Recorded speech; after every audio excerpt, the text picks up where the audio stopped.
Wars begin in fear, and peace begins in trust.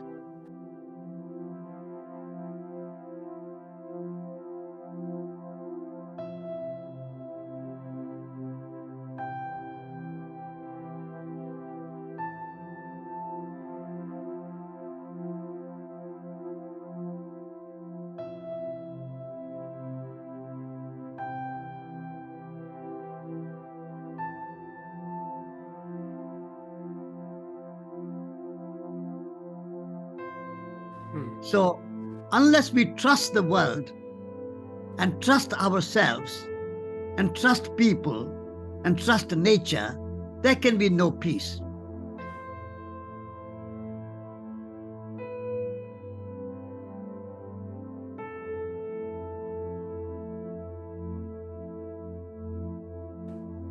Trust is the foundation on which peace can be built. So I said to myself and with my friend that we walk with trust in our heart. And how do we show that we trust the world? We will show by going around the world without a penny, without a rupee, without any money in our pocket. So when you are walking day by day without penny in your pocket, then you have to trust the world. And so that is how 8,000 miles we walked without a penny in our pocket. To make the point that if you don't believe in non-violence, and can kill not only a bad person, a gun can also kill a Gandhi or a Kennedy. Don't trust in the gun, but trust in non-violence and peace. That was the message. Bertrand Russell actually and some other pacifists helped us to get 2 tickets in a Queen Mary boat. And so we sailed across the Atlantic, and then we walked from New York to Washington, D.C. So that was the kind of 8,000-mile walk. And we started from the grave of Mahatma Gandhi in Rajghat, Delhi. Then we ended our journey at the grave of John F. Kennedy. So how did this trust in you got nurtured? Was it the early days of you becoming a monk? Was it at a home that you got such feeling for the humanity that, yes, I can go without a penny, I can go without any food? And even I've read that story that you were being offered the food, like some of the lady came to meet you when you were crossing the Pakistani border, and then you said to her that I need to trust them. And that Yes. would lay the foundation. Yes. Yes, I think my trust to germinate when I was a Jain sadhu, a monk, because for the age 9 to 18, I was under the auspices of Acharya Tulsi, and we had to walk every day, more or less. And we could not stay in one place more than 3 days. And so we had to trust. 9 years as a Jain monk, I lived without any money. When I had this idea of going around the world, I said to myself, I could live without money for 9 years in India. I should be able to live for 2.5 years around the world. Mhm. So being a Jain sadhu gave me the experience of trusting that I can live without money on the hospitality and kindness and generosity of strangers. So that was the kind of training. And as you say, the story of my friend at the border of India and Pakistan is very interesting, because this was my friend called Kranti. And she came to me and said, Satish, you are absolutely mad to go to Pakistan without any money and without any food, because we had wars between India and Pakistan over Kashmir. So Pakistan is a country, and the Muslims will not look after you. And therefore, you should take money from me, and you should take some food from me. And she brought some very nice food, vegetables, and many, many good things. So I looked at the food, the face of my friend Kranti, and I said to her that, dear Kranti, these packets of food you have brought with me for me are not packets of food. They are packets of mistrust. What am I going to say to my Pakistani hosts? That I did not trust you, whether you will feed me or not. So I have brought my own food all the way from India. That is not the way to make peace in the world.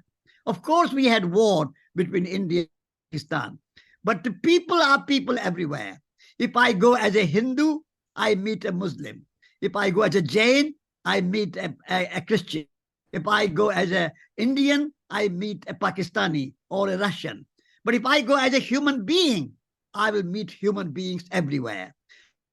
No need to fear Pakistanis, Muslims. Before they are Pakistanis or Muslims, they are human beings. And they are just like me and you. Exactly. They look at me as their enemy because I'm an Indian, them as my enemy because they are Pakistani. But before I'm an Indian, I'm a human being. Before my people in are Muslims or Pakistanis, they are human beings. Meet everybody as a human being, and no need to.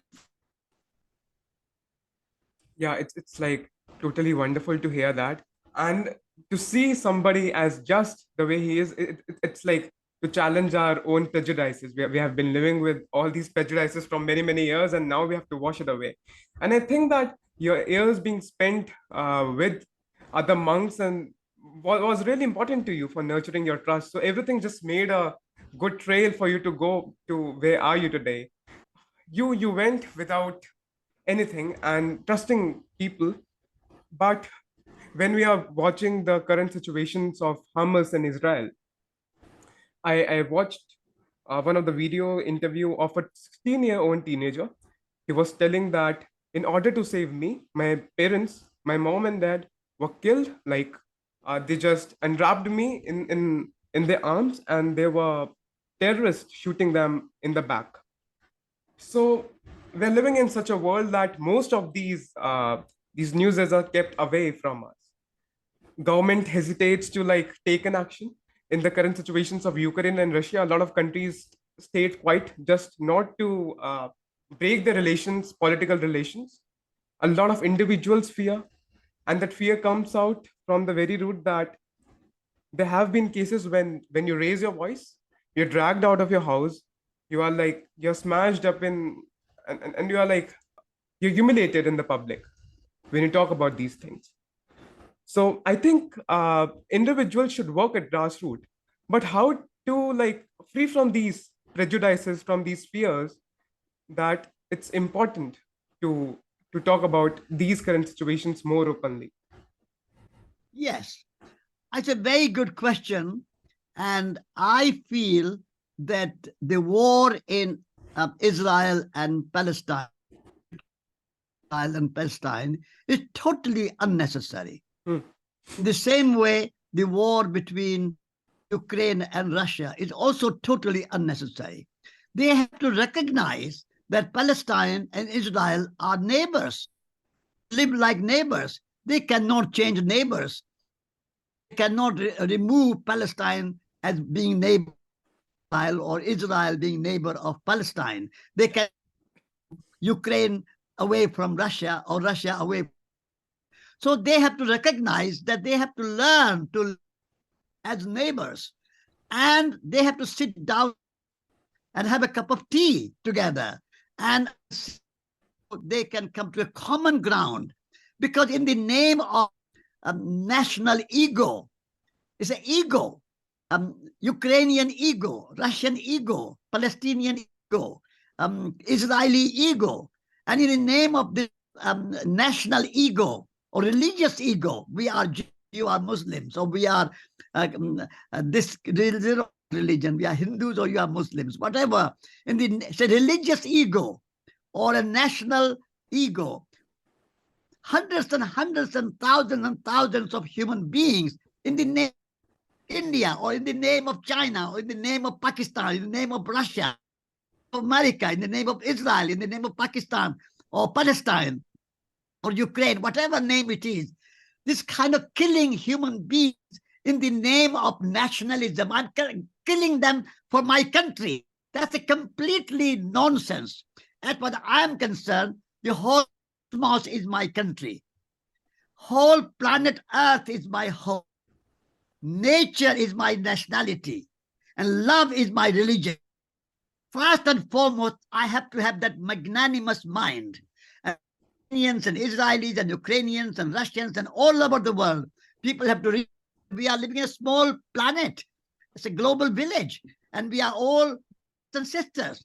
And then once you have the cosmos in our country, and the planet is our home, nature is our nationality, love is our religion, be an Indian, then you can be a Pakistani, then you can be an Israeli or Palestinian or Russian or Ukrainian or whatever nationality you have.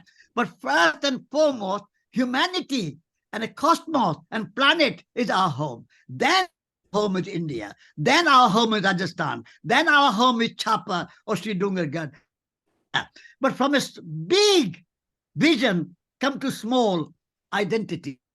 First and foremost identity is that we are human beings. We are members of Earth. And all living beings, all humans, whatever nationality, whatever religion, they are human beings. Unless you understand that, you will go on killing thousands and thousands of people. We have killed in First World War, we can kill in Second World War, we killed in Vietnam War, we can kill in Iraq War, we can kill in Ukrainian War, we can kill in Palestinian War. There's no end to it. So only end no harm to others. And as you said, sometimes you have to accept suffering upon yourself. Gandhi, he took suffering upon himself rather than imposing suffering on the British. Like Martin Luther King, he took suffering upon himself. I had a great honor and a privilege of meeting Martin Luther King in America. And he had no revenge. He was an embodiment of love. Nelson Mandela, 27 years in jail. That was a non-violent action. So you can stand for a cause and suffer yourself and give your life.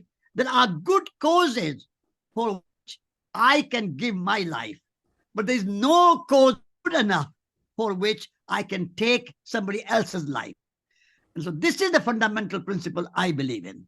Yes, totally. And if we are looking very rationally at the problems which are going between countries, we should also take the example of a country like Switzerland, which didn't stood for the two and made his own way into the situation and for the solution too.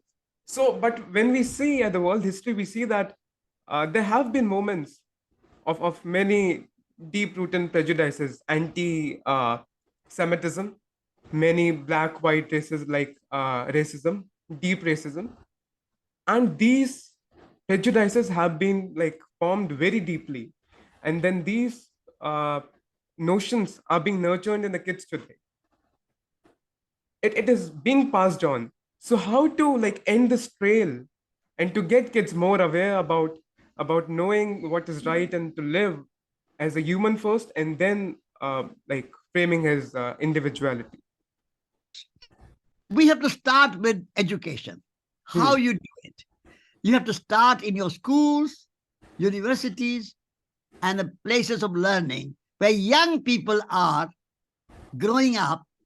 And if you teach them nationalism, religious, narrow religious interest, and a separation and division and conflict, then they are going to grow up with that prejudice.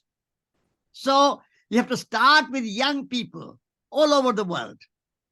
America, Russia, China, India, Pakistan, Palestine, Israel, Ukraine, Russia, any country. You have to start with young people and say, look, do not look at your neighbor as your enemy. Look at your neighbor as your neighbor and your friend, and learn to make friends, not learn to make enemies.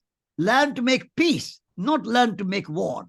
You have to change the system. At the moment, our young generation, which is going to grow up next 10 years, 15 years, 20, are being injected with injected with narrow national ego, religious ego, and say, I'm better than you, my country, you, my religion is better than you.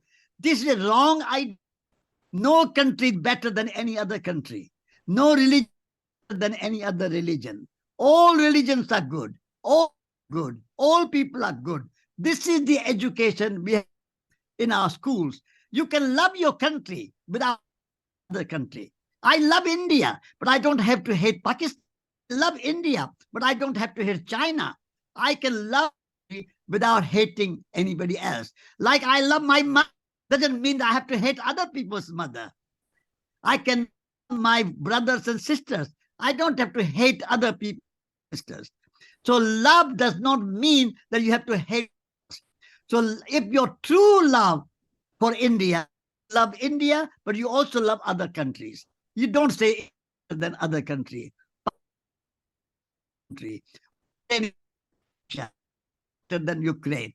All these prejudices have to be removed from the very beginning of our education. So we have to start new curriculum. We have to start new syllabus. We have to bring new book where you treat young to see the world as your home, and planet is your home, cosmos is your country, and we are all human beings, and we have to love each other. Unless you have this message, we are doomed. How many India, when Indian people are starving in the streets, there are lots and lots of poor people living in the slums, and our government is spending millions and millions and millions after weapons. Who are they going? They are going to defend some piece of land when our people are hungry in slums and are in the street begging for food, and we are spending money on weapons and bombs and going to the moon and so on. So I think we have to have a very strong solution in our thinking, and that will start from schools and universities when you are young. I totally agree with it. I see a very big black hole that has engulfed the education system, the worldly education system. They're teaching students to be just machines. I feel very perplexed when I see that business is like being taught without psychology, and you were saying in some of the sessions that economics is taught without the study of ecology. So we are just creating students mere machines, and then they become machine guns in some of the cases. That is the pure reason, and we need to tell students to teach them that they are individuals. If there are 7 billion people on earth, it means 7 billion possibilities. It doesn't mean to go up in the same stream in which other people are going. It's not important to always look for a job. Either we should create employment for people who need it. In one of your TED talks, I heard, and I really loved that thing, that Shakespeare is not going to feed you. We need to know how to do the most basic things. And you being the founder of one of the most beautiful schools and universities in the world, you started up with London School of Peace, now with Schumacher College. Like, how did the journey go as an educator? Yes, I started Schumacher College because, as I said to you, that we have to start from our educational system and reform our educational system. So I said, rather than cursing the darkness, it is better to light a candle. Rather than criticizing the educational system, it is better to set an example of the kind of education that we can offer people. So this is why I started London School of Nonviolence, was called, and now Schumacher College. So at Schumacher College, we say, not for your own personal success. Your education, not just to get a big job and have big money and a big salary and a big house and a big car, and you see yourself for my success, my power, my control, higher and higher, and riding on the career ladder. That's not the purpose of education. The education is, or purpose of education at Schumacher College is serve each other, take care of yourself, take care of your neighbor, take care of your planet Earth. At the moment, our planet Earth is in a great danger because of climate change. Our biodiversity is diminishing. Our ocean plastic, and our rivers like Ganges and Jamuna. You live in New Delhi or Delhi. Jamuna is polluted. And what have we done? If our water is polluted, if our air is polluted, if our soil is polluted, our food is polluted, what is going to happen to all tree and big houses and a big business and money and money and money? Money is not going to replace the clean air and pure water and the clean, pure food and soil. If you don't have those, what is going to happen to all this profit and money and economic? So I think this is what we need to educate. So this is why I started Schumacher College. So we can teach our young people clean air, clean water, clean soil, planet Earth, our forests, our rivers, our oceans, our biodiversity. They are as important as the economic growth, if not more important. That is the purpose of Schumacher College. And if we can, and now we are starting similar centers around the world. And there are other two in India too. I work with two centers in India. One is in Dehradun called Vidyapeeth, and that is started by Vandana Shiva, and that's very similar to Schumacher College. And the another one is in Bangalore. It's called Bhumi College, and that is also very similar to Schumacher College. So we are trying to, and in China, we have one in France, we have one in Belgium, one in Brazil. So we are trying to spread the idea of educating our young people to love themselves, love the planet Earth, go move away from wars and also war against nature. At the moment, we are also at war against nature. The way we are treating our animals in factory farms, that's like war with animals. And the way we are cutting down our rainforests, they are war against nature. And so we have to make peace with nature, we have to make peace with people, and we have to make peace with ourselves. And that's the college. It's totally wonderful to hear about the schools coming up. And there have been certain initiatives taken previously also, but they are so less that we need a lot of them. And I too feel that schools should be like that. The world is a school and we need to teach that students. But not being able to do that, we need to set up institutions like that. Also, are these initiatives being taken by the Schumacher Institute only to setting up abroad and all? No, there are some other examples as well. Okay. For example, Krishnamurti, J. Droplet. Krishnamurti, he started a few schools in India. There's a one called Rishi Valley, very good school.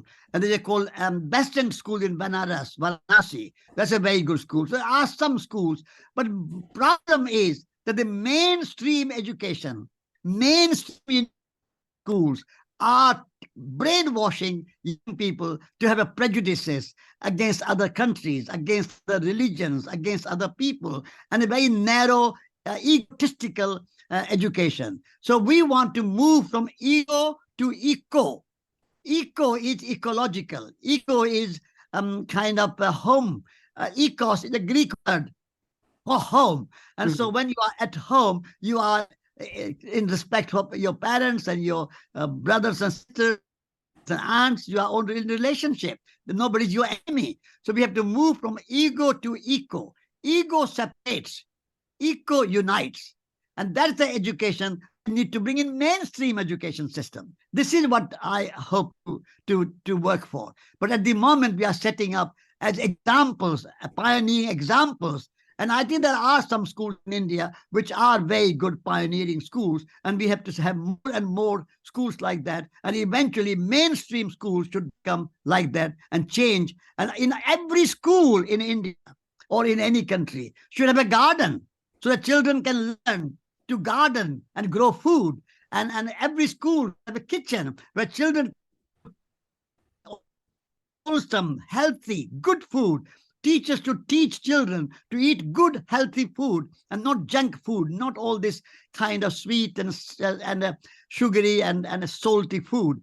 So those are the good things that we need to teach our young people. Learn to love nature, learn to love yourself, and learn to love whole world and all people. That should be the foundation of good education. Totally, sir. And Swami Vivekananda even used to say that the minds of our kids are like earthen pots.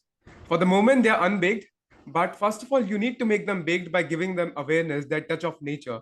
And I see that that's totally happening with your schools and many of the other schools which are taking this initiative.